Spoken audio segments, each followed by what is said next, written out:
All right, good morning, everyone. Today is Monday, November 4th, 2019. This is the Board of County Commissioners work session as the Board of Social Services. We have a fairly extensive agenda, so we're going to get right to it. I am Tom Donnelly. I'm the chairman of the Board of Commissioners this year. I'm joined by John Cafals, Commissioner from District 1, Steve Johnson, Commissioner from District 2, and our County Manager, Linda Hoffman, is here at the controls. Our Director, Laura Walker, is with us. And Laura, would you like to kick us off and maybe introduce yourself? I would. Thank you. I'm Laura Walker. I'm the Human Services Director for the county. I'll have the other folks at the table introduce themselves for the vast listening audience Very good. as well. I'll start with that. Hi, this is Thad Paul. I'm the Child Welfare Division Manager. Is it on? The red light. Yeah. They're hard to see. Yeah. This is Shannon Reef, the Operations Division Manager. Hi, Shannon. And I'm Lisa Silcox, the Aging and Adult Services Division Manager. Anne-Marie Groh-Barrett, Business Operations Coordinator. I'm Eileen Brittingham. I'm the Senior HR Generalist for the Lamar County Department of Human Services. Great. Very good. And Any additions to the agenda from the commissioners or our county manager? anything you'd like to see an update on, receive an update on at this time? No? Okay. Well, let's get right to it. We'll be informal in case there's things that come up. That's fine. Good. Very good. So our first item, I'm going to have Eliza come on up to the table as well, and she'll introduce herself and let you know what her role is. But at our last Board of Social Services meeting, there was some discussion about our long-term care ombudsman program, which you're going to hear a lot more about today. And there were enough questions that came up from the board about the function of that program within our department and their purpose. And so we thought it would be a good educational piece to have Eliza, one of our ombudsmen, come and talk about that program today and educate a little bit more. That's So- great. Welcome, Eliza. And I'm just going to say you have the very best name tag I've ever seen in Larimer County government. I can read your name from here. Makes so much sense. You should run for office with a name tag like that. We did that specifically on purpose because a lot of the folks that we interact with are low vision, and so that works very well for them to be able to see the name tag. Very good. Yeah, there you go. Yes, he's got his little print placard. edition. Yeah, the large print edition placard there. Okay, so introduce yourself, Eliza. It's good to see you here. Yeah, so I'm Eliza Peisman. I am a long-term care ombudsman with the Larimer County Office on Aging. Great. Yeah. So we have a presentation. You should have a hard copy of it as well as we go along. The board will grab it. We've got it here. And so today I'm going to be talking a little bit about the Ombudsman program. If you want to go ahead and flip the slide, please.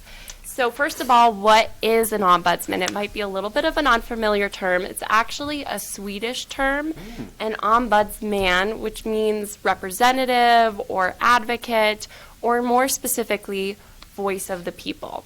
And so ombudsmen traditionally were officials that were appointed to help investigate complaints and against agencies that might be infringing upon the rights of individuals. More specifically, it was adapted in 1978 and incorporated into the Older Americans Act to be long-term care ombudsmen who helped advocate for residents who were living in skilled nursing and assisted living communities. When it was first enacted in 1978, it started just for skilled nursings, and then it was later expanded to be assisted living communities as well. If you want to go ahead and flip the slide, please. So what does an ombudsman do? So we are mandated to go into skilled nursing communities at least once a month and into assisted living communities at least once a quarter. I will say that we are in those buildings a lot more than that. Great. We're following up on complaints in those buildings. We like to have a presence so that we can see what's going on in those buildings. We like to be present for the resident council meetings as well. We're also in those buildings to provide trainings to individuals. So we provide trainings to staff and also to residents. We're also in the buildings to help mediate. Often when we become involved, it is a crisis situation. Conversation may have devolved between the staff, the resident, or the family member to the point that they're no longer able to communicate effectively. So we may come in to help mediate in a care conference to try and come up with a solution that all parties can live with and that is beneficial for the resident. We also work closely with Adult Protective Services and also with the law enforcement. Because a lot of times the complaints may include concerns of abuse, we're working very closely with those departments. We also work closely with the Colorado Department of Public Health and Environment, and they are often in buildings maybe once a year or twice a year following up on surveys or complaints. But since we're in those buildings a lot more, we're able to provide them a little bit of a pulse of what may be happening in those buildings and what they may need to focus on when they're going in to provide their survey to potentially cite or fine a facility for not following regulations. You want to go ahead and flip the slide? Thank you. So you heard me mention that part of our role is to uphold resident rights. So there are specific rights that are written into the federal and into the state regulations to help promote the rights of residents. And so I've listed out a couple of them on there. There's a lot more than that. But one of the rights that they want to uphold is the rights to be able to communicate, the rights to be able to voice your preferences, to be able to file a grievance without having to worry about retaliation, the right to be able to communicate in the language of your preference and have others communicate in your language of your preference. I think a lot of times in that regard we're running into individuals who are Spanish speaking, sometimes other languages, Russian, Mandarin, but often it's specifically Spanish, so we're doing a lot of education to staff about how to communicate, how to translate the materials so that they're able to provide all that information to individuals who may be coming into their building. We also have translated, I think I provided copies of our brochure to everyone here today. We also have this in Spanish as well. We have posters in all of our buildings here in Larimer County, and those are also translated into Spanish as well for people. Is there any, Eliza, can I just ask you a question? Yeah. Is there any issue with maybe Spanish-speaking staff primarily interacting with English-speaking clients or No, I you mean, haven't seen that? we haven't seen many concerns of that. Sometimes there has been a concern about potentially staff engaging in private conversations in front of a resident while trying to provide care. So that may be in English or it may be in Spanish, but either way, that's really not appropriate. If you're providing personal care to that person, you should be speaking in a language that they understand and not having a private conversation on the side. So we may be coming in because of that as well. Understand. Mhm. Good. And then the next resident right that we are trying to uphold is the right to make your own decisions, even if those decisions are maybe poor decisions. People have the right to make decisions that are not in their best interest. And we'll talk a little bit more about that as we go on. Yeah, we do that all the time. Yeah, we all do that every day. Another day at work here. Yeah, exactly. Great. So just because you enter into a skilled nursing or an assisted living community, you don't lose that right to make poor decisions for yourself. So anyway, the third right on there is, of course, the right to civil liberties. So residents in skilled nursing and assisted living communities that are citizens still have the right to vote. So around this election season, we're going in a lot, talking to residents, making sure that they got their ballots. Because sometimes they may be disconnected and not realize that it's election season and may not realize, oh, I didn't get my ballot, what went wrong there? So then we're doing a lot of advocacy to staff to make sure that they do get that ballot.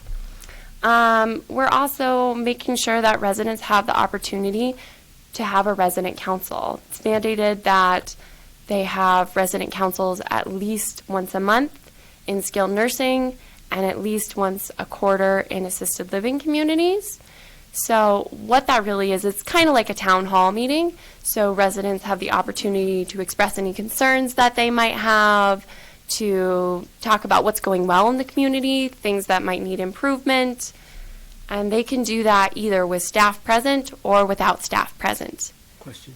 Yeah, Commissioner, go ahead. Thank you, Mr. Chair. Thank you, Eliza. Uh-huh. Have people ever requested that elected officials come to the skilled nursing facility or the assisted living to participate in one of their resident council meetings? That's a great question, Commissioner Kovales. I haven't heard of that happening, but it may just be because they don't know that's an opportunity. Would you inform them that I think it is an opportunity? I've gone into facilities and met with folks, and I think it's generally been received very well. Yeah. And I think that it would be received pretty well. So Speak for myself. Hopefully they'll let you out. I will certainly, at my next resident council, make folks aware that that is an opportunity. Thank you. Yeah. If you want to go ahead and flip to the next slide. Yeah, right. You must have had a great week. Put them to sleep. Okay. I've done that before campaign. So specifically as ombudsman, we are resident advocates. That is our primary role. So we are always going to take our direction from the resident. We get calls of concerns from residents, but we also get calls of concerns from staff, from family members, from powers of attorney, from guardians.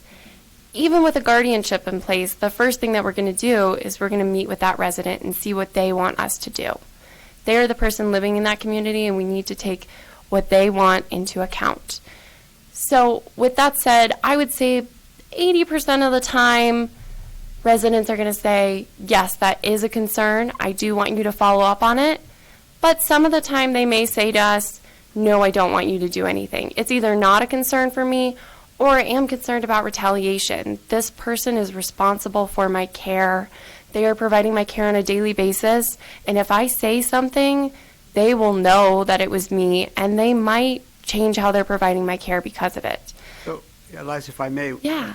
Thank you, Mr. Chair. If when you're visiting these facilities, what percentage of your time is devoted to meeting with people individually? And related to that, how do you ensure that folks are not being retaliated against? So we have 3 ombudsmen in Larimer County, and we all have our own different unique style. It kind of depends on the building as well and what the concerns are. Certainly, we do try to go and meet with each resident individually, but with the amount of buildings and beds that we have here in Larimer County, that's not always possible. So we often are trying to make sure that we're there at resident council meetings where a lot of residents are attending so they can know that they can reach out to us. We may hear concerns from other residents about another resident as well. So that may be how we become informed. We may be informed by staff that there's a problem. There's lots of different ways that we're getting that information. And then from there, it's really a matter of what that person wants us to do with that information. So, I mean, just because one person is saying to us, no, I don't want you to move forward about this concern, I am concerned about retaliation, doesn't mean that we're not going to still try and follow up on that concern. We might go back a couple of times, try to build rapport with that person. We might also meet with other residents, see if someone else is willing to come forward, is experiencing that same concern, and willing to have that addressed. I mean, it's against the law for staff to retaliate in any sort of way.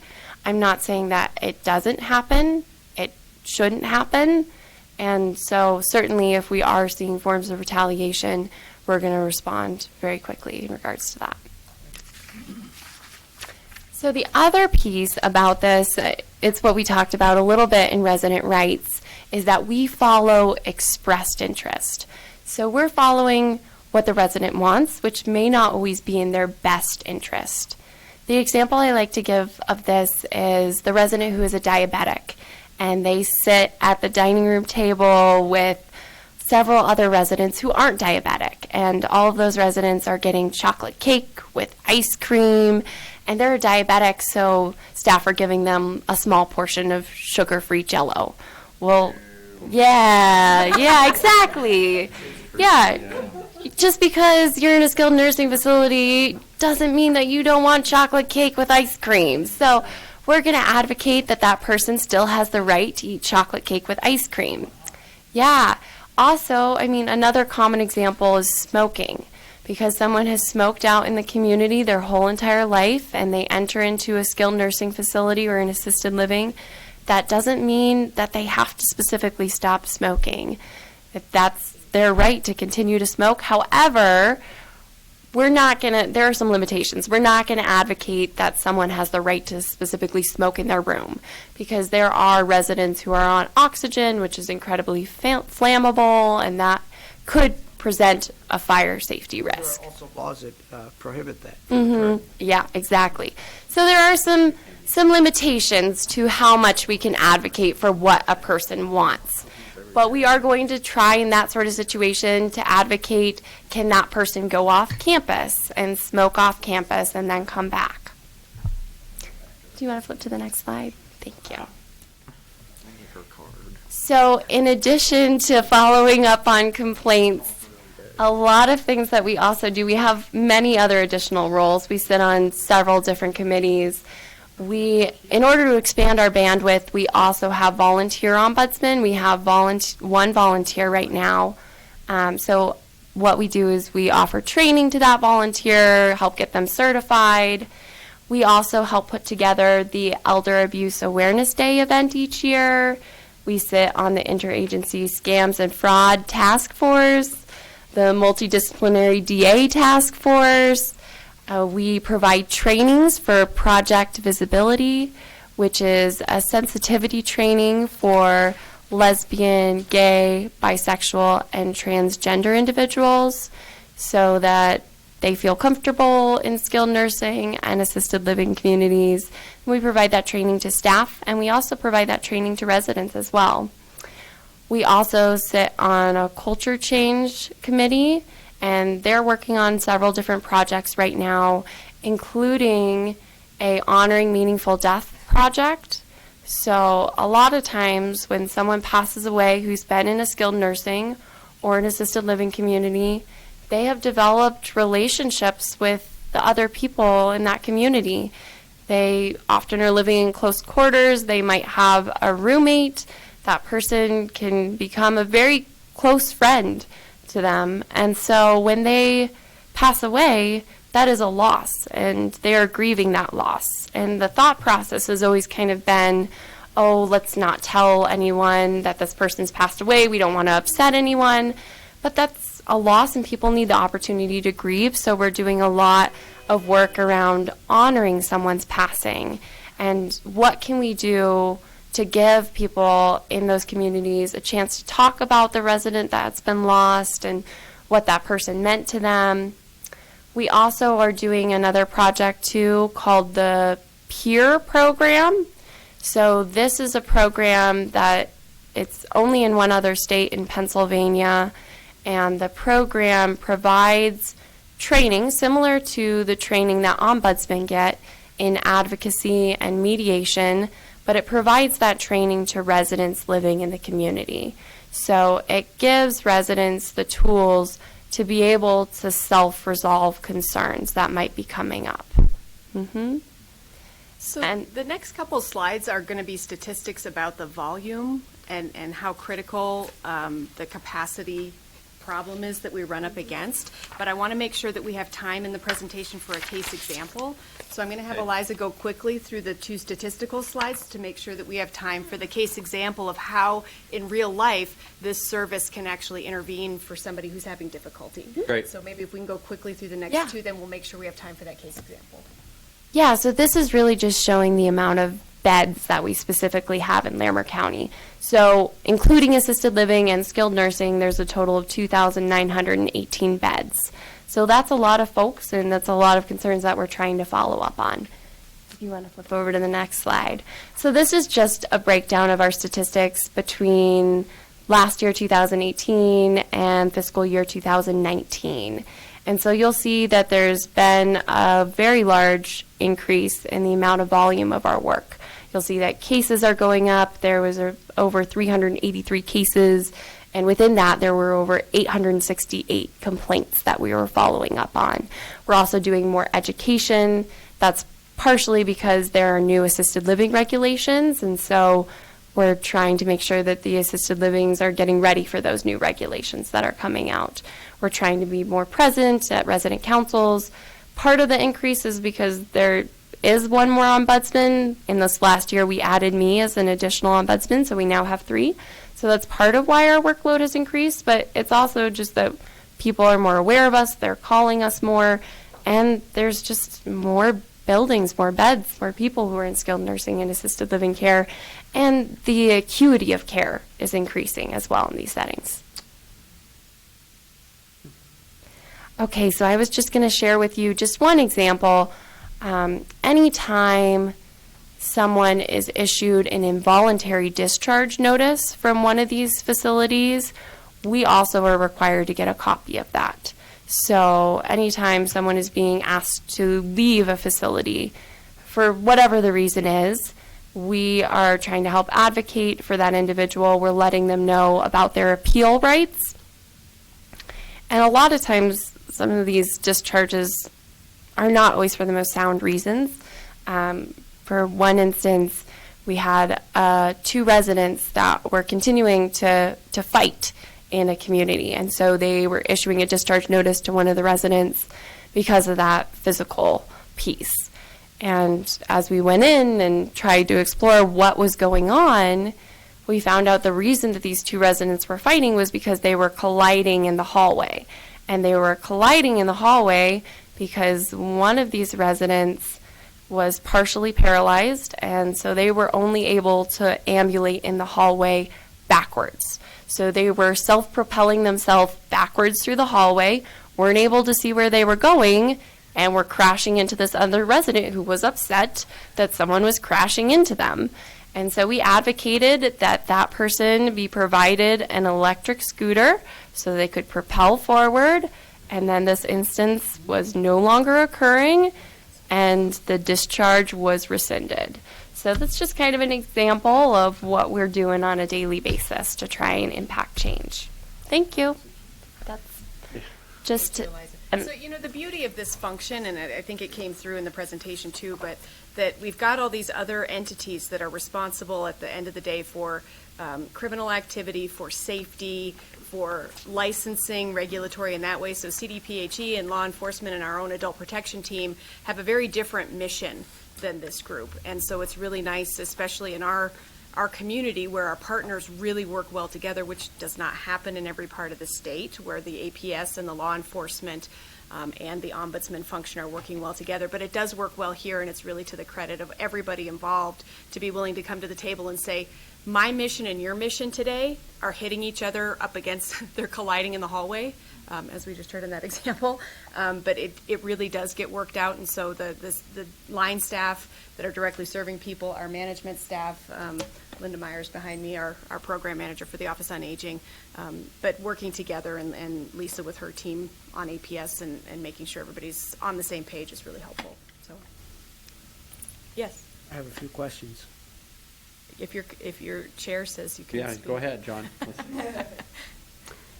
So thank you for your presentation, by the way, Yeah. Eliza.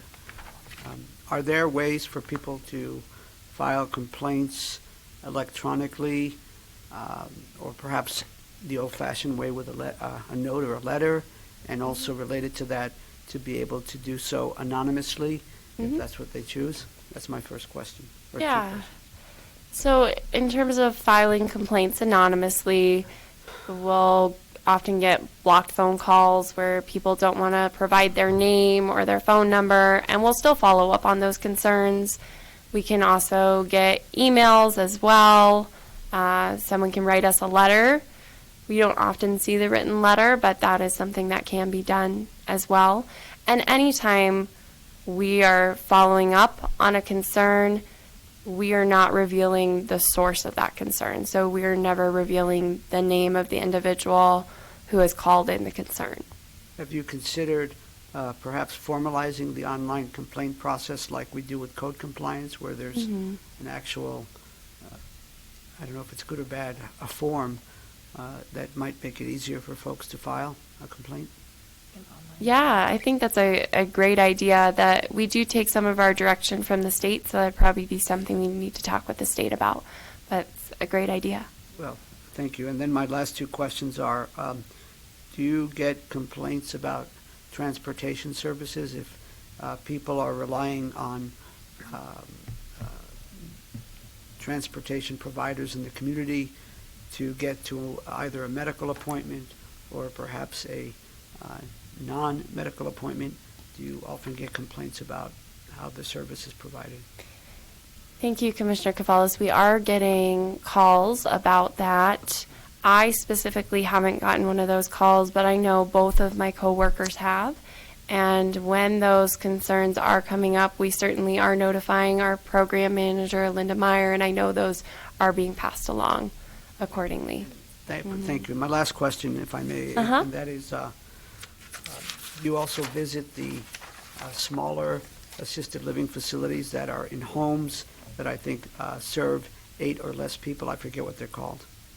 You are correct in regards to that. So we do visit some smaller assisted livings that are in Larimer County. We have several of those. The one piece to keep in mind is there are also several smaller board and care homes that are not licensed.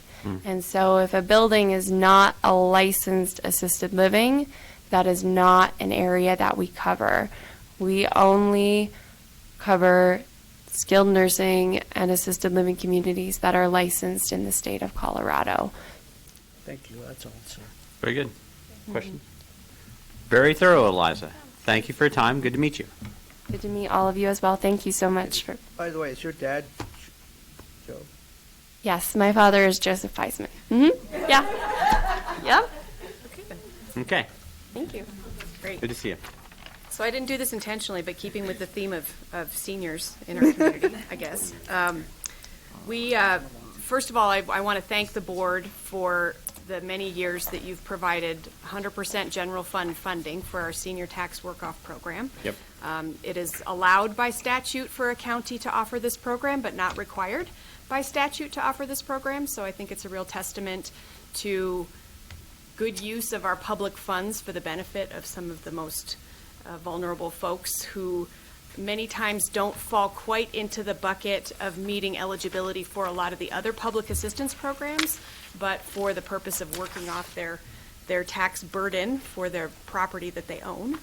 This is a really nice program. So what we did about 18 months ago, we were looking at the array of services in the Office on Aging, and which is where the Senior Tax Work-Off Program administration lived for many years.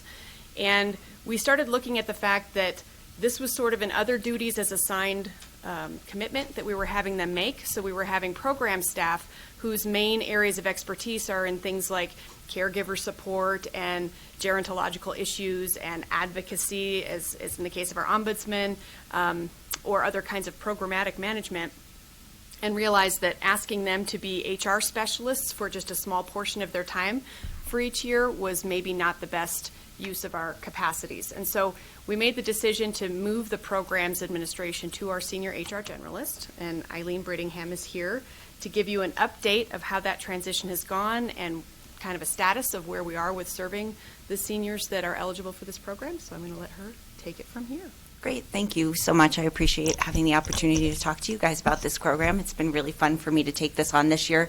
It's a little bit different than my traditional HR role that I do here at the county. So it's really been a fantastic year. So Emery, if you want to flip over. So this program started back in 1981 with a $3,000 budget. Our current budget is about $30,000.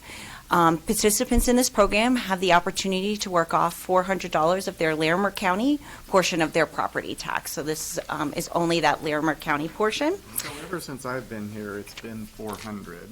And I know you guys haven't done this as long as I have, but the program. Mm-hmm. Is it time to reevaluate whether that's an adequate amount? I mean, it's based on, somewhat probably based on the amount of labor work that the folks can give, but I know county property taxes have gone up quite a bit in the last couple cycles. Mm-hmm. Is it time to evaluate whether it should be 500 or something different than 400, do you think? I definitely think that there are, I would say, a good portion of our seniors who could certainly use the additional money. Who couldn't? Well, so the formulary part of that is, Only like $500, the Larimer County portion of, or maybe it might be, I think it's only about 500 something, so I don't know. I don't know if you know what the senior's tax burden is. I mean, maybe it's good that it's 400 because if somebody he's wealthier, well, you have income qualifications. We do instill an income qualification If it's here. worth looking at that again, I don't know. I could really dig down into the data for this year and see what percentage of the seniors would be benefited from that. I mean, even if a senior, so working off the $400 is the max amount that they can work off, and based on the formulary that we use, it could be as low as $150. So if we could look at across the board to see the increase the money that we're giving them, and even that person who's only getting 150, if they get 200, that certainly would be a huge benefit for them, because a lot of these seniors are trying to stay in their homes and are really struggling to pay their property taxes. And the Larimer County portion is just a small portion when you add on the school district I mean, piece as well. It's kind of a little balancing act you have to do, because if, we don't want to make it high enough that we start cutting people out of the program and they can't be there at all, but I know the availability of some of the positions has changed over the years in the county, and so you have to kind of figure how many people are we taking everybody that applies, or we turning people away? We wouldn't want to turn more people away, so just something for you to think about. We are currently not turning anybody away. Is our biggest problem finding enough jobs? That's really our biggest issue. Our biggest issue is finding people who have the skills and ability to do some of the jobs that we do. So some of the positions are in natural resources or out at the county fair, which requires, it actually even if they're just directing traffic, it's being in the hot sun, which a lot of our older adults cannot do. Yeah. So for $400, they work approximately 36 hours in the county.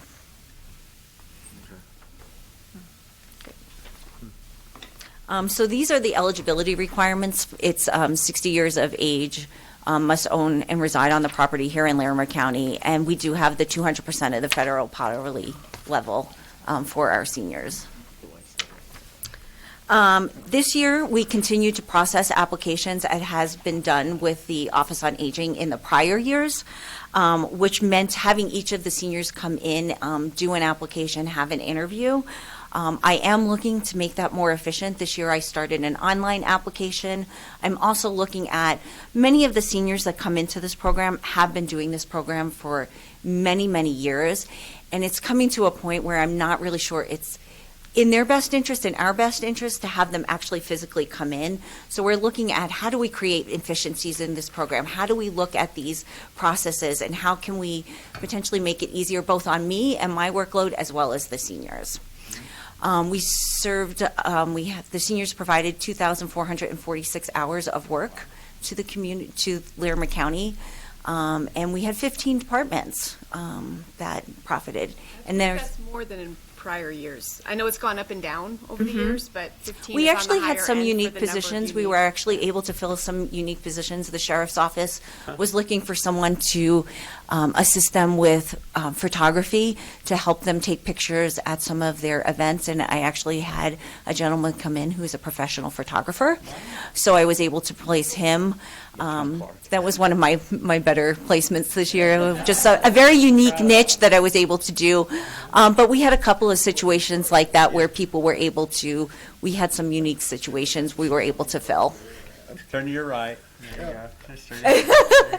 Actually, they were, Those aren't the photos you're talking they were about. taking like at Santa Cops when they were distributing presents to Christmas, and could pass a clean background check, those kinds of things, not mug shots. Thank you. That's why they hire civil people out there. So in the past, we've also looked at whether to place our lowest income households first, followed by people who did not work in the program the prior year. Requested work locations, sometimes that can be a bit of a challenge. Again, we look at skills and match for the job, and then those who are receiving the homestead exemption, if that is taking their property taxes really low, we would prioritize those people that are not. When I gave this presentation a month ago to the Office on Aging Advisory Council, Commissioner Cavalas asked for some program demographics. So you can see these are the seniors and where they resided from the different areas throughout Larimer County. We had a couple from Red Feather Lakes. We had someone almost close to Lyons. Even north of Livermore up there. Is one of those you, Yes. Steve? Is that, Yeah. no, I'm kidding. Is that your house? Next year, he can. He can handle. I'm going to the put hot him in sun. your office, Tom. Yeah, he can handle. He can handle hot sun. He can do it. Okay. Get him a hat. Thanks. Wow. Go to the next one. Yep. Well, it looks like there's a slide And one of the missing. other questions that had come up when Eileen was doing this presentation for the advisory council was also the demographics around ethnicity and some of those kinds of demographics. And that's not something that we collected this year, so it's not something we didn't want to give data that was based on supposition at all. So in future years, if we feel like that is an area that really needs that data collection, we could make it an optional question for seniors who are applying for the program. But again, we wouldn't mandate them having to answer about that for themselves. Perhaps you but- could discern or make, evaluate what the pros and cons of asking that question Sure. on a voluntary basis. Sure. So what Laura and I discussed was adding the EEOC form, the Equal Opportunity Form, similar to what the Larimer County employment application has into it, and allowing the seniors to fill that out if they felt they wanted to. So they don't have to. So they That would wouldn't be have to. something for next year, because we didn't do it in this current Yeah. cycle. Good. So your department used the most, 21. Yes, we did. What do you have? I think I know what the fair does. I know what natural resources does. What are the folks This in would your be me benefits? strong-arming people to come up with assignments, but, And me maybe using a little political capital with my managers. yeah. Maybe just a little. A lot of it is paperwork type of processing, so it would be in our offices doing things like packets and places where we still cannot just do electronic everything for some of our processes. Can you think of specific assignments within our department? So I actually, our benefits eligibility actually did a little bit of calling to some of the community resources. They had a specific couple of seniors do that to gather some information that they couldn't have their regular technicians do. Just office type of work. though. Absolutely. Yeah, Yes. that's the good stuff, right? That's the stuff there's a need for. That's the lowest liability. Right. And so that's another thing that I would like to look at as we move along, is that a couple of the commissioners were here when we had established, there was a state statute that we were instrumental in helping to pass that allowed for a separate workers' compensation pool for this particular population of volunteers, because they are really classified as volunteers rather than Larimer County employees when you start getting into the Fair Labor Standards Act definitions and some of the other pieces. They're not temporary employees, they're really paid stipended volunteers is really the way to put it. But even with us adopting that option that became possible with the new statute, we still have had a number of incidents occur with folks that are in these non-office oriented positions that have a little higher liability. And so I would really like to be assessing as we go along, how many more traditional office type of opportunities can we provide for people to continue to lessen the liability and the risk, the physical risk for folks. But that's a work in progress, and the fair has historically been a very popular assignment. So have the natural resources assignments been, but those are the two places that we've had the most incidents and people getting hurt. So I'm looking to find ways to minimize that in the future. So I did ask Anne Marie to come back to this slide. We did have 87 seniors participate in the program. We were able to place all 87. And then I broke it down by females versus males, because we do collect that demographic data.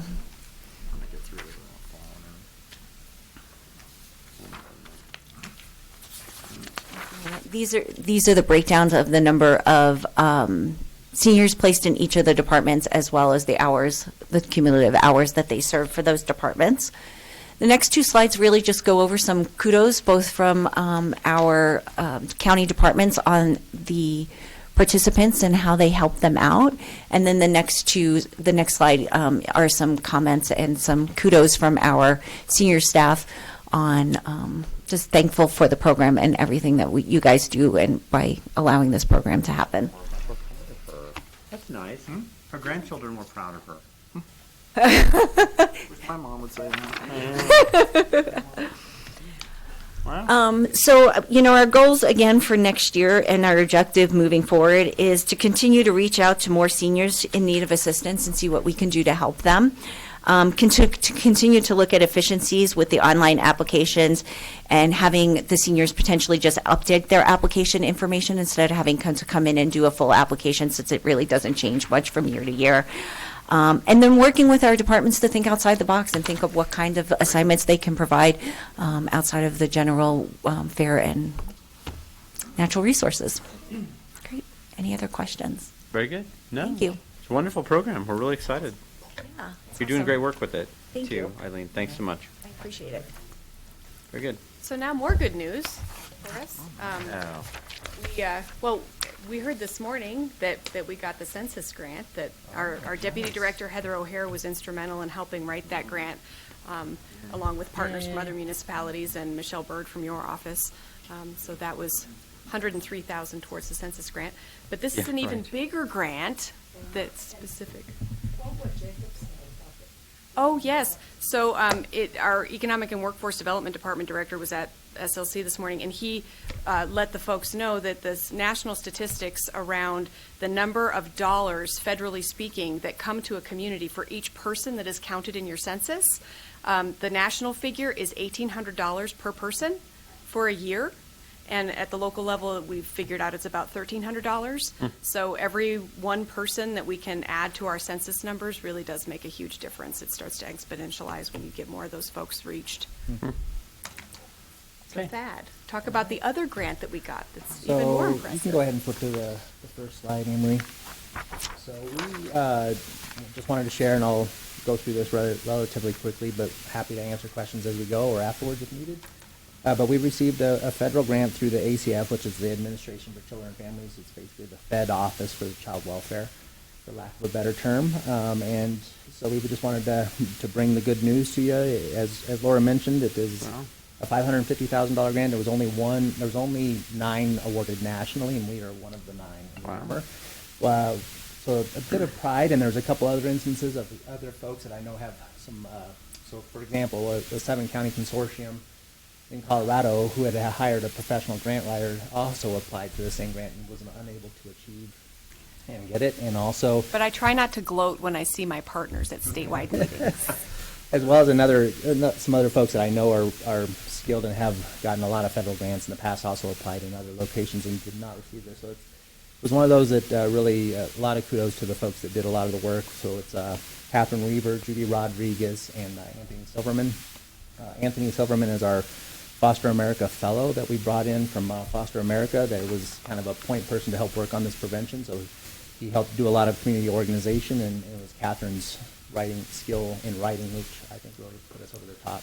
I think also what highlights is that Larimer County is very much, the partnerships that we have in Larimer County is really a highlight and helped us to achieve this. So we really maximize that relationship we have, especially from the LCIOG board and various community partners. So as I said, it's a $550,000 a year. In theory, they say if we'll give you that amount of money for 1 year, and if we like what you're doing, then we'll give it to you for the next 4 years. We had our first call, and it really was highlighted it'd be really hard not to get it for the next 5 years. So we're working from the perspective that it's a 5-year grant for $550,000 per year. And it was really targeted on increasing community collaboration to address child abuse and neglect. So in the work that we've been doing and evaluating, we recognize there's lots of work in Larimer County that happens in coalitions and boards and different community partnerships, but many of them are still somewhat stuck in their silos, and there's not a great amount of cross-walking that's happening. So that's a big piece of what this grant will become. And it will also, we've done some work with our IT folks to help map some hot spots in Larimer County from child welfare referral lines, and so we're going to be identifying those communities and neighborhoods to really try to dive into and help support those communities in building them up. We will be hiring some system navigators, so three navigators that will be hired that in essence are case managers but also community builders, so they will help systems. So if you have a family that's being served in Summit Stone but needs services in other resource locations, they'll help be able to connect those families in Summit Stone to other locations that might need support and service from different lenses, different perspectives. Good. As well as doing some intensive case management for some of our highest needs families. The whole intention is these are serving families that are not walking in child welfare door. This is serving those families that have some risk factors going on that we want to get in front of kind of get up the stream so they don't have to have the abuse and neglect that kind of leads them to my system. You can go to the next. Thank you. So we had a lot of work. We did a lot of community work in developing the grant. That's an ACF grant is a heavy research grant. So Social Work Research Center at CSU is going to be doing the research for us, and it's looking at how we're collaborating now, how can we improve the community collaboration, how can we increase evidence-based programs. And we'll also be doing some assessments or surveys that look at ACEs scores. So ACEs is kind of an adverse childhood experience. So a lot of adverse childhood experience. Look, you have a question? It's the Administration for Children and Families. It's the Federal Child Welfare Authority, ACF. We used to have an acronym before John came along and had to speak louder. We used to have acronym flag that we'd hold up. Yeah, Denny had that. I said. Oh, he did it. We just missed it. Oh, he said what? I just say it Oh, fast. Sorry, okay. I'll slow down. Oh, yeah, I got you. You did. I remember. Okay, okay. It's the Federal Office of Children. Yeah, it's basically the Fed's version of child welfare. The last for a better term is ACF. So, Start over. yeah, you're funny. So there is a heavy research component. That's why I was mentioning we're going to be doing ACEs. So that's an adverse childhood experience. There's a lot of research about the number of adverse childhood experiences you have, the long-term impacts it has to you not only as a child but as an adult and your health. So we're going to be doing some surveying of some subpopulations of that, as well as a collaboration survey. And really the intention is to show that these interventions and having these navigators and community site-based locations will actually increase the well-being of our community. That's really the big measure. Oh, and one tie-in, I'll throw a tie-in to the strategic plan on this one, and that is as we go along with this heavy research component and data collection and so forth, I know that there's the objective in the strategic plan around community health and well-being and finding better ways to baseline and then measure progress towards improvement of community health. That I'm hopeful that if there is a place for this adverse childhood experiences, this ACEs scale, that we can also leverage what's being done in Thad's group against what's going to be done for the community health lens and make sure that we're on the same parallel path with that particular item. So. Yeah, there is so many. Every time that we come to work and we do some work around the grant, I'm just so amazed. I mean, everything is just kind of all at once. So we actually use the fact that we got that behavioral health matters into the grant to highlight that our community is primed and ready to really do something different. So it's a great connection, I think, great opportunities kind of across the spectrum on all the work that's happening here in Larimer. So if you go to the next group is kind of the oversight and implementation structure. Obviously above LCIOG would be the board, since the LCIOG is a county commissioner board. Our LCIOG is the oversight board. The CCT, which stands for Community Collaboration Team, is in essence the implementation team. So that will be a group of 12 to 15 folks. At least 2 of those folks that will be on that implementation committee will be folks with lived experience. The goal of this is to really get the folks with lived experience into decision-making places and helping to inform what we're doing in the community. So the goal is to get at least 2 individuals of that CCT will be those folks, as well as some of the other mandatory partners. And then those other subcategories are kind of the subcommittees that will be doing work throughout the grant evaluation. How do we agree on data points and measure those data points? Developing service arrays and identifying the current service arrays that are in place, and then the navigation is really about building those navigation positions and how they can best support and inform the community. So quick review of some of the targeted higher level outcomes that we're looking at. On the individual level, so those navigators will be available to kind of strengthen and support their networks, those families' networks, as well as the community system networks, the cross-system contacts, increase tangible access to resource and supports. The goal is really to increase protective factors, so it's those protective factors that will help support them in keeping them from coming into the child welfare system. And overall, the biggest focus that we would be looking at is the reduction of referrals into child welfare. So the reduction of referrals, assessments, and cases in the long run. From the system level, we're looking to kind of increase an awareness in the community about the different service arrays that are there. I'm amazed when I go to meetings and I feel like I have a pretty good sense of the services that are in our community, and then I'm sitting in a conversation with somebody else in another pocket and they're saying stuff I had no idea. And I'm likely many of my staff have no idea what's truly available. So it's really trying to increase that connection.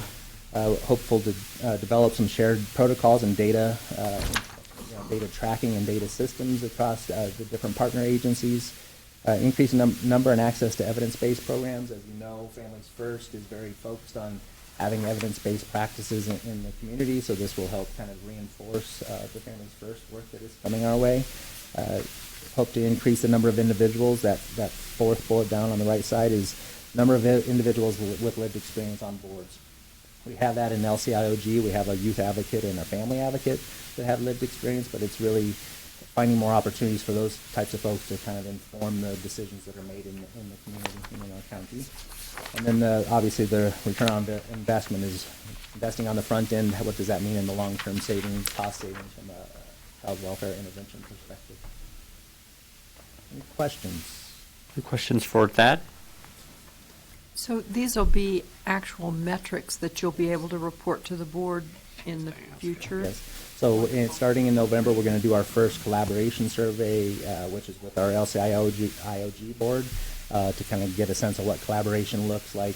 I've asked CSU to do that collaboration survey to not just look at the folks in that room, because those are folks at my level in different agencies, but it's my level, supervisory level, and then staff level, because I'm sure there will be differences on how we view collaboration across systems from different levels of that organization.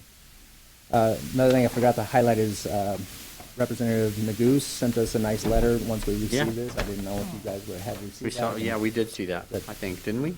Yeah, we did. Yeah. It was an email. I think it came email. So this was one of those things that you apply for a grant and you're thinking, oh, nationally, long shot. You hear all these other folks that are applying for it, and it was surprised and super excited about the opportunity that kind of presented us.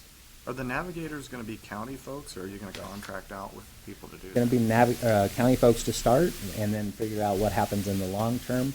The goal is we have identified some positions that don't have some of the limitations that government often has about degrees and whatnot on those positions. Because ideally, we want at least one person with lived experience that is in one of those navigation positions. Great. Ready to move on to CSTAT? Mm-hmm. Ready? Okay. We've great. gotten rid of all that red. There's no red. I That's know. I'll come up with some red for Christmas. Does that mean we're doing better? Good. You need a new ink cartridge for your printer? or what? It's a two-pronged thing. I will need to give credit to my partners at the State Department of Human Services. They I know. Now. So with the transition, with the newer governor and new administration, there was a push to make sure that CSTAT was not just serving the needs of CDHS and their tracking for performance, but also bringing the counties more into the conversation and bringing the counties in earlier to the conversation, which I really appreciated. And there was a lot of participation over the last 6 months to have revisions made to the number of CSTAT measures and which measures are going to be highlighted. So keeping in mind that at the state level, the number of measures that are reported on from Michelle Barnes to her, to the people that she reports to, is way more than this dashboard that you see. But these are the ones that are specific to county operations that we do on behalf of our state partners. And it's reduced. At one point, I think the highest number we had at any time was about 26. At one point, we had 26 measures. We're down to 16, and some of them are different than the last time I was in front of you. So taking a look at this, the other thing that we came to was if a measure was a cumulative measure, and I'm going to call your attention to the Colorado Works Entered Employment, which is the fifth on the first page, the fifth goal down. That is a cumulative measure for the entire 12 months of a year. And so every month you're making progress towards a cumulative goal for the whole 12 months. And so because that is measured in that way, there is it's grayed out rather than being red at the end line there. So since we're very early in the fiscal year for the reporting There's no way you period. could have made it early in the year. Right. So that's just one example. So with this, out of the 16 measures, our local results, we are meeting 13 of the 16. So either that neutral piece, like for the Colorado Works entered employment, or actually having met the goal, we're meeting 13 out of the 16. And in comparison to my friends in the other 9 large counties, that collective is meeting 9 out of 16. But I don't go. So continuing to trend ahead, but I didn't look to see whether or not Boulder was higher than not. 13. I usually try to look at that because I'm usually neck and neck with my friends down in Boulder for meeting these outcomes. So were there any specific questions about any of the particular line items for this month? This was through September. Questions? No? Okay. Move on. So then digging a little deeper into local performance, every quarter we give you an update, and we used to call, what did we used to call this? It wasn't called the performance report. Client. Activity report, we used to call it. And we made some shifts in the last meeting and presented a new format. Normally, we would have our senior BA, Sylvia Smith, here to present this because she's the one that pulls these metrics together for us, but she got delayed travel-wise today, so her leader, Shannon Reef, is going to do the presentation today. Thank you, Commissioners. Good morning. So, on our very first slide, the first several slides, we're going to focus on the Child, Youth, and Family Program activity. So the first measure is child protection activity. The number of children and youth referred to child welfare in this last quarter, July through August, was 2,234. So that's down about 161 since the last quarter, but that's something that we typically see due to the summer. We typically have less referrals in the summer than we do because children are in school. And so They're mandatory reporters. right, You go to school every day, you only go to doctor once a year, right. right? Yeah. And then the number of children and youth screened in for assessment I don't even go that often. Anyway. was 980 this quarter. Then at the bottom, the child protection caseload, and if I'm going too fast, I make please up for slow it. me down. The number of children in child protection is 1,051. That's about 12 children less than the same time last year. So as was requested at the last Board of Social Services meeting, we are trying to provide more graphs to better display this information. So this graph is showing the same information that's on the previous slide, but in graphic form.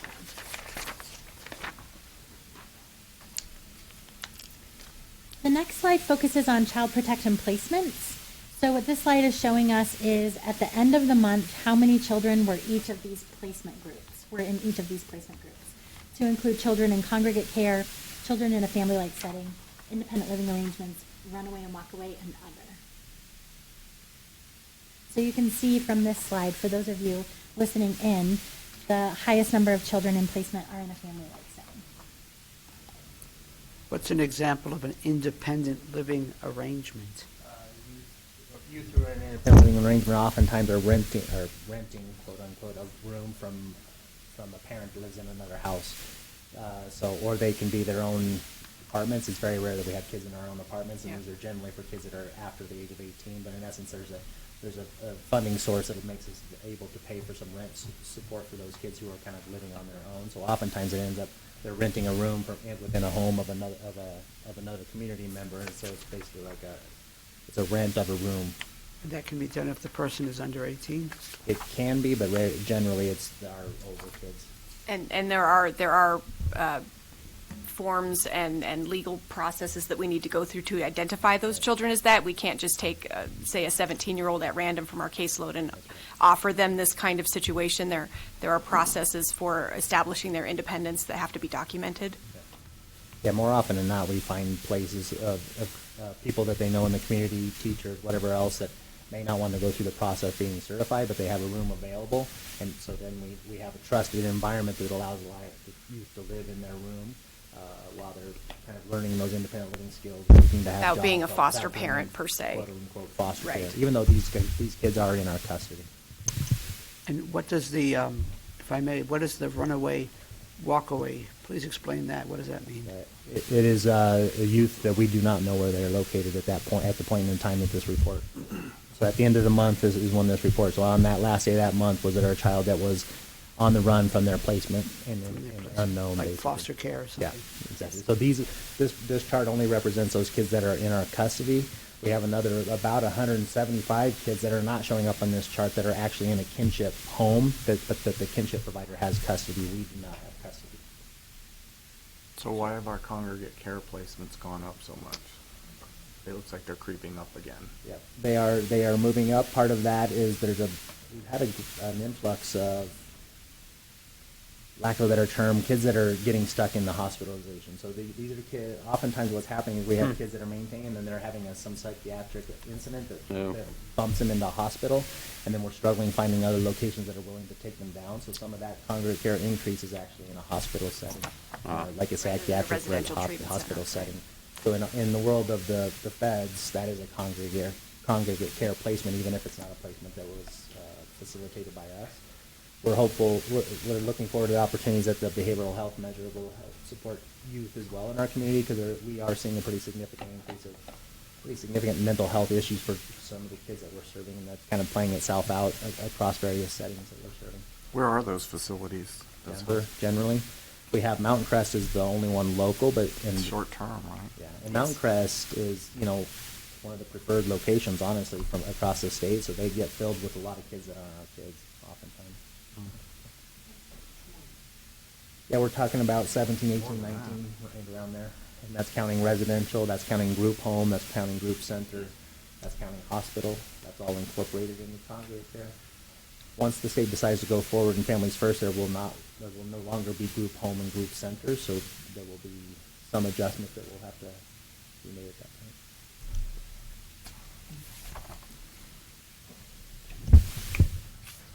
All right, so we're going to move on to our adult and aging division and their program activity. So the first slide focuses on adult protective services. The number of adults referred to APS in the last quarter was 513. That's down about 20 referrals since the last quarter. The number of referrals assigned for assessment was 128. And then the number of services started for clients in APS cases was 73. And the total amount of client service expenditures for the quarter was $12,604. The bottom table shows you the APS caseload. Right now is 167 for this quarter, and that's down about 9 from the same time last year. The next slide depicts for you the type of allegations investigated in each assessment, broken out by age group. But we need to note here that these are all of the allegations, both substantiated and unsubstantiated, and many assessments include several different allegation types.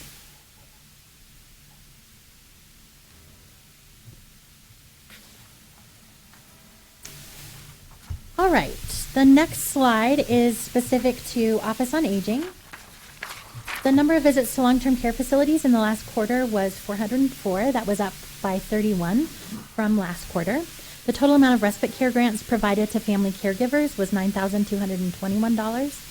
And the total expenditures delivering direct services for seniors through partnering agencies was $328,000. The total assessments for the Options for Long-Term Care program, new and redetermination, was 804 this quarter. And the next slide is also in regards to Options for Long-Term Care. Their monthly average caseload is 1,279 for this quarter. Our next division, Benefits and Community Supports. May I ask a Yeah, question? go ahead. Two questions on some of the previous slides. Well, first of all, regarding the persons that are in long-term care or long-term services and support, is it long-term care, we're back to that now, or what? As far- LTSS, I think, is more widely used, so the long-term services and supports is still So- trying to be more comprehensive to get those Yeah, I think home-based that's services included. More widely used. I think the long-term care is more on the clinical side. You hear that more on the clinical side of things. So what percentage of the folks that are in That wasn't worth it. long-term care are Medicaid folks? You mean countywide? Yeah. Private pay versus Medicaid pay? Everybody, yeah. yeah. I don't have that off the top of my head. Would I that don't be, know if wouldn't Lisa that be has an helpful estimate. information? I don't have that off the top of my head. That's something we could certainly bring back. Yeah. I don't know, I think that would be helpful. And then Proportion-wise. if I, my other question regarding the slide that showed number of people served adult protective services, 18 to 69 and 70 and older. The folks that are being served 18 to 69, are those persons with, are all of those people with intellectual and developmental disabilities? Is there a breakout there? Could you help me understand? We could bring that next time, so it would be the 18 to, 69 folks? yeah. Or even it could be the 70 and older folks There could be IDD in with that with as well, folks we don't know that yet. are Yeah. we can put that IDD. down.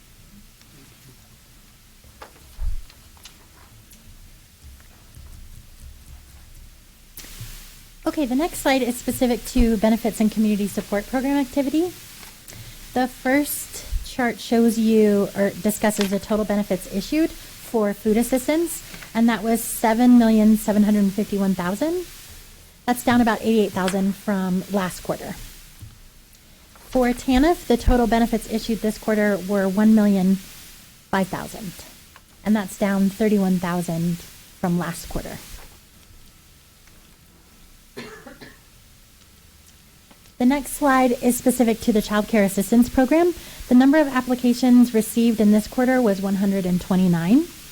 The number of children served in open cases is 730 for September, 760 for August, and 765 in July. The number of children in need on the wait list, which is a cumulative count, was 174 in September. Why is the wait list going down? So the process that we have is that folks who are on the wait list are still subject to having to do redetermination at certain points. And so once the redeterminations are due, there are folks that don't turn that in, or there might be folks that turn that in that turn out not to be eligible, so then they need to be removed from the wait list. We also have the rare occasion where people contact us directly and say, take me off the wait list, I found some other way. That's the least proportion, I would say, of the Yeah, reasons why would that you ever kids are do fall- that? I wouldn't know. It's rare, it's Yeah. very rare. And, as a quick follow-up, have we ever done the calculation at the local level, at the county level, what amount of funds would be needed to eliminate the wait, from the state or something? What amount of CCAP funds would be needed to eliminate the wait list or keep it kind of more in balance? We could get that for you and bring it next time. Part of the difficulty is that the range of the quality of service providers and the ages of the kids can vary exponentially one way or the other. So we could do it based on current numbers. Like, let's say if we got to a cost per child for who we serve today, we could come up with a pretty good estimate of what that gap is. Yes, we could do that for next time. Do you know, Laura, if I may, sorry about that, Mr. Chair, I should go through you. Just in terms of the governor's proposed budget that was submitted last Friday or so, have you had a chance to look at it to determine whether or not there was an increase in the CCAP? Shannon, being in charge of our financial area and the operations division, listened in on that call this morning and did hear some things about CCAP, so I'm going to let her answer your question, at least on a preliminary basis for now. Thank you kindly. Sure. Thank you, Commissioner Cafalas. So it looks like they are, the Office of Early Childhood has put in for CCAP program direct services $6.7 million to maintain the current level of services for the 30,000 children that are being served on CCAP today. And they are also proposing to increase the amount of county share from 9.4% to 12.4% this upcoming fiscal year. So that's additional funding. That's additional general fund, state general fund, to supplement what we get. So the program is funded at 6.7 million, is that what you said? They're asking for an additional 6.7 million. Of general Top funds. of what? What's What the, is it, 19, or what is it now? Oh, statewide, CCAP? About 123 million. Thank you. From the state funds? No, in total, state, federal, and county match all What inclusive. about state funds? I thought, well, I would need to look into that. but regardless, in terms of general funds, they're proposing 6.7 million increase on top of what they're Correct. currently is appropriated for CCAP. so about a 5% increase? Yes. But they're gonna increase the amount, so they take all that money and then they give 9% of it to the counties? No, they're requesting that the counties, instead of only providing a 9.4% match to their Increase the allocation, match. increase the match to 12.4%. I think to show local additional investment of dollars in addition to the additional state general fund, I think that's the reason for Okay. that additional 3% being put on the table as a requirement to put everybody have some skin in the game, But you said honestly. requesting, and you said requiring. So the request is inclusive of both the change in the match percentage as well as the additional $6.7 of, The match percentage? no, it's, the state director can set, just like the State Board of Human Services is advisory to Michelle Barnes in many of the things that they're doing. So it's that advisement piece to the state director as far as the match percentage. Some of the other pots of money are done differently, but with the CCAP percentage, it is within her purview to set what that is. It's not a statutory amount So that's set for why this, isn't she the just county match. raising it? It's not her money. If nothing spends like other people's money. Yeah, so why didn't you doesn't raise she it to just- 25% or Yeah. something like that? I don't know. Because probably a county wouldn't buy as much state money with that. They if the would match- refuse some of their allocation Right. if the match were excessive, yes. We gotta find But that sweet is the spot. one match that has fluctuated every few years, ever since I've been involved with these programs. So what will that do, what do you think preliminarily, what will that do to the wait list? Will that help us address it, or? No, it actually is just to maintain services as the same is, level. Being at served the now, it same doesn't level. take wait lists into account for It any doesn't. counties. Okay. That's why I think it would be helpful to know what ballpark, what kind of dollars would be needed to Locally. better address that waiting list, and that could help inform discussions at the state level, perhaps. How much do we Absolutely. use on the program now? We Our- spend our full $6 million allocation, we're So, expected And to. nine- So 600,000. yeah, so 25% more of that, right? So $1.5 million? Oh, I see, gosh. At least, yeah. Yeah, or 2 million maybe, to be safe. Just for Larimer. Yeah, just for Larimer. They, probably. Spitballing it. That's interesting. If we can look more closely into the cost per child and provide you with a more accurate number. Thank you. That's assuming there's enough providers to take all those kids on the wait list. Yes. That's the bigger problem. Yeah. That's probably the bigger problem. That is untested waters for us having a 3-year plus waiting list. Yeah. We at this point have not flooded any slots back into the community to see whether or not providers can. What, is all-day Provide that. kindergarten gonna impact that and all that other stuff? The That could be part of director, why the wait list went down. I think so too, right? Potentially, it depends on what the age of the children are that were in the wait list prior. Well, isn't it, actually, that brings up that I think in this proposed budget, the governor is looking at increasing the number of kids served in the Colorado preschool program, 4-year-olds. Isn't that right, Shannon? Yes. And will that help the cause? the Office of Early Childhood Director was speaking this morning about their initial best guess at how much the all-day kindergarten would help the CCAP allocation was around 1 million. But that's their projection. They don't have any numbers right now to be able to solidify that. Okay.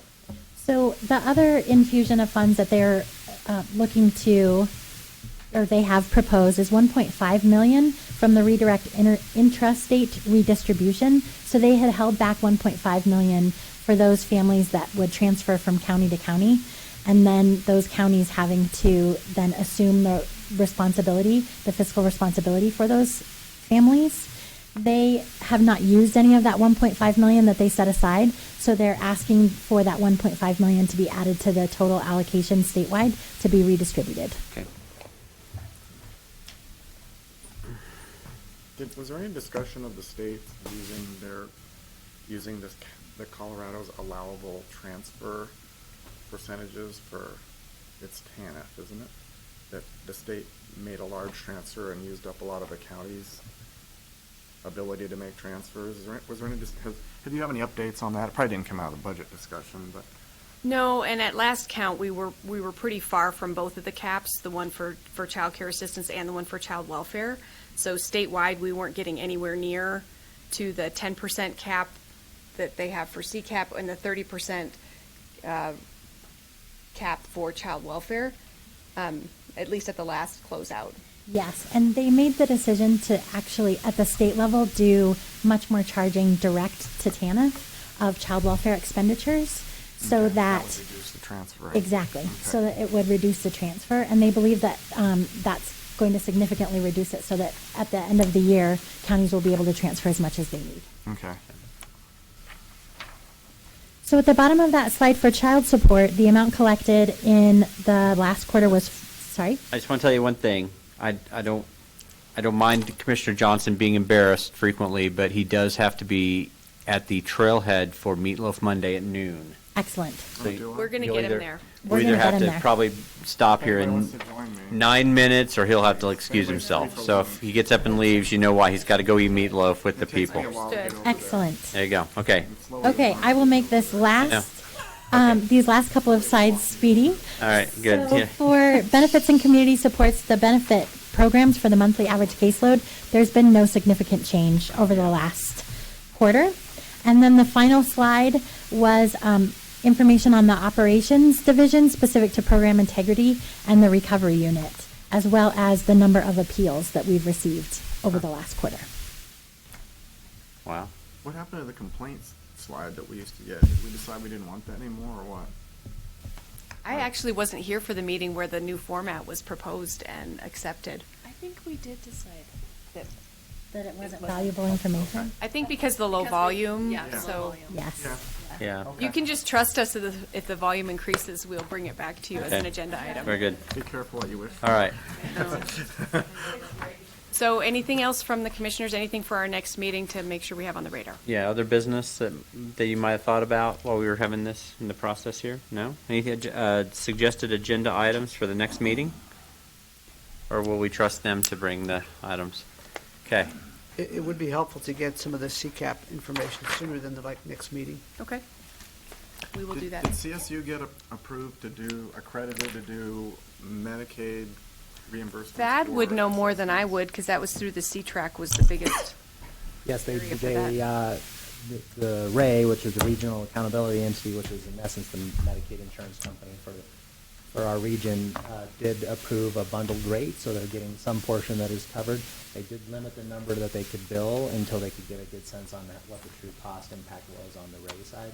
But they are billing some portion. It's less of Summit Stone has been very successful at figuring out how to bill Medicaid appropriately, even across the other 6 counties that are in our SAMHSA grant.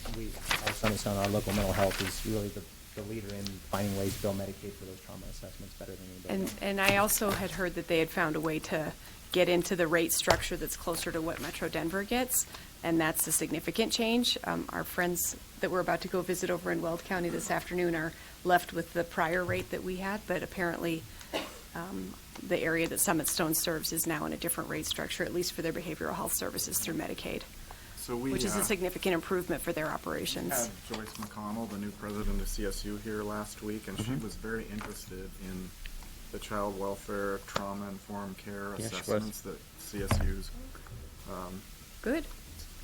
social work, I guess, department was doing. It's what? Human Development and Family Studies Okay. has the clinical So- center.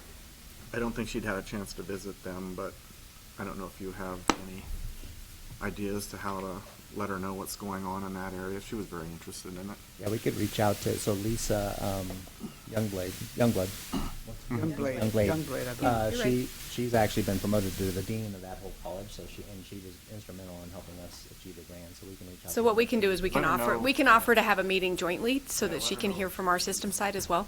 And just additional food for thought is I would likely be bringing on a BSW student from the School of Social Work to intern in the spring, and maybe there's some specific suggestions that you all have that she could work on. Absolutely. And also, I just want to say thank you very much for your good works. Thank you. We've always appreciated the support of the board and county administration, Really? always. This work can be dicey out in the community. It can have mixed reviews from the people involved, and we've had nothing but good support the entire 19 years I've been here, so thank you for that. Okay. Very good. Thanks, everybody, for coming out. Board is adjourned.